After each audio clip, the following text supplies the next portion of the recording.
भारतरत्नच नव्हे तर विश्वरत्न डॉक्टर बाबासाहेब आंबेडकर, सत्ता शोधाचे जनक महात्मा ज्योतिराव फुले, बहुजनांचे राजे छत्रपती शाहू महाराज,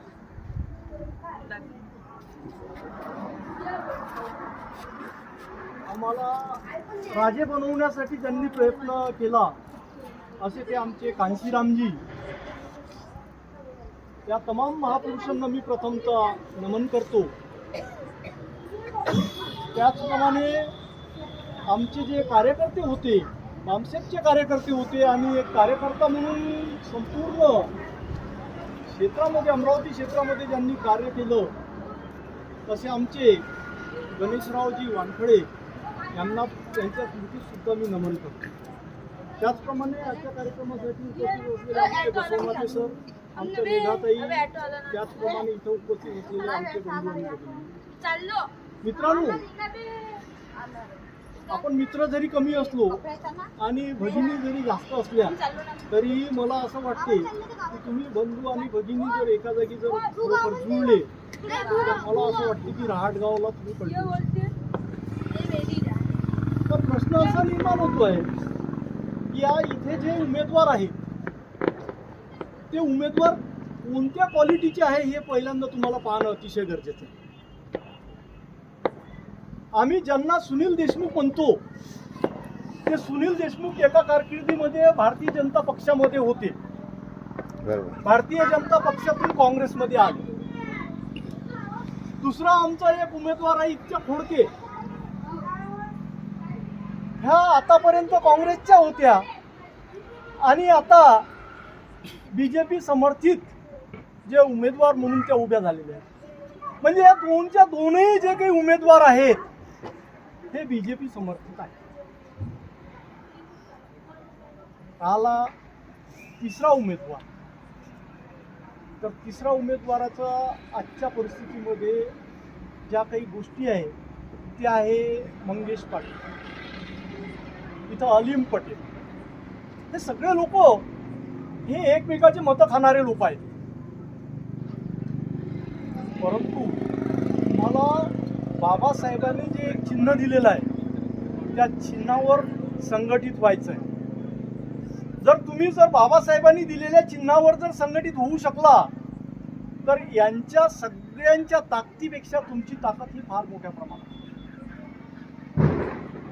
परंतु आम्हाला आज संघटित राहण्याची गरज आहे।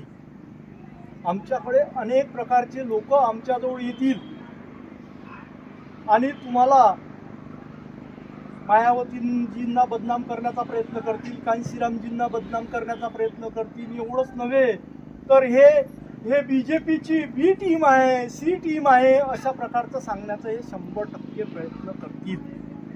परंतु यांच्या भूलथापांना तुम्ही बळी पडू नये। जर आम्ही जर यांच्या भूलथापांना बळी पडत असाल मग मात्र आपला धोका आपल्याच हातून होणार। आपल्याला असंही म्हटलं जाते की यांनी बहुजन हिताय बहुजन सुखाय सोडलं, असंही बोललं जाते। सर्वजन हिताय सर्वजन सुखाय म्हणतात।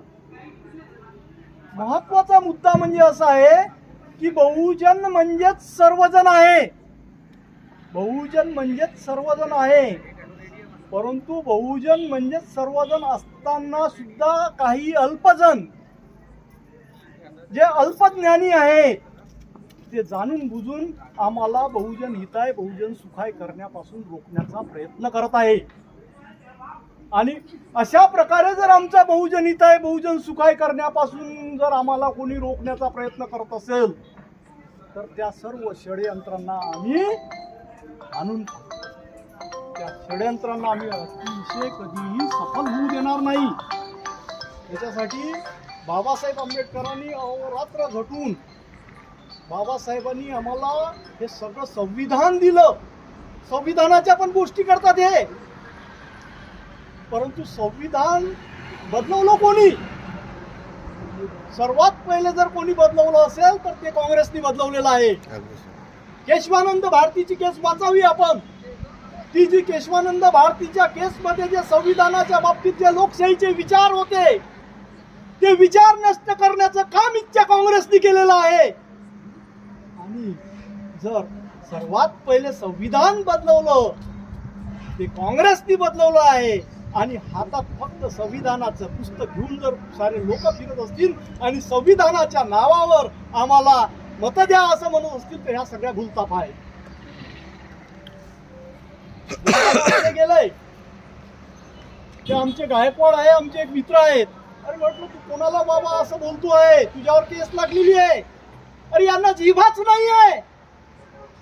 जर यांना जिभाच नाही आहे तर तू करता काय त्यांचं? यांना जिभाच नाही, हे काहीही बोलतात, काहीही बरडतात. बाबासाहेब आंबेडकरांना कितीतरी वर्ष बाबासाहेब आंबेडकरांना यांनी भारतरत्न दिला नाही. आणि ते बाबासाहेबाच्या गोष्टी करत. तुमची लायकी तरी आहे का रे बाबासाहेबाचं नाव घेण्याची? बाबासाहेबाचं नाव घेण्याची लायकी या काँग्रेस पक्षाची अजिबात नाही. आणि तरी काँग्रेस पक्षालाच मत द्या कारण आम्ही संविधानाचे रक्षण करते आहोत असं म्हटलं जाते.